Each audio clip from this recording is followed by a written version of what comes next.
এই শহর কখনো থামে না, আর তার গতির সঙ্গে তাল মিলিয়ে চলে এক অদৃশ্য প্রাণশক্তি। সেই প্রাণশক্তি কলকাতা মেট্রো।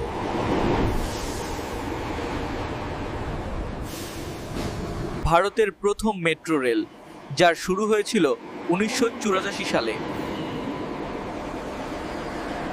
উপকমারে শহরের নিচে তৈরি হয়েছিল এক নতুন ইতিহাস। আজকের দিনে এই মেট্রো প্রতিদিন লাখ লাখ মানুষকে পৌঁছে দেয় তাদের গন্তব্যে।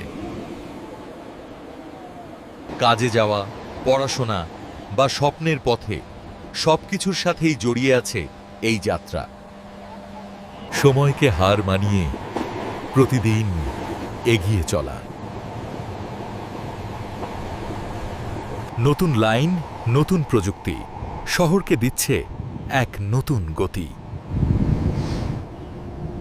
গঙ্গার নিচ দিয়েও ছুটে চলে এই আধুনিক বিস্ময়।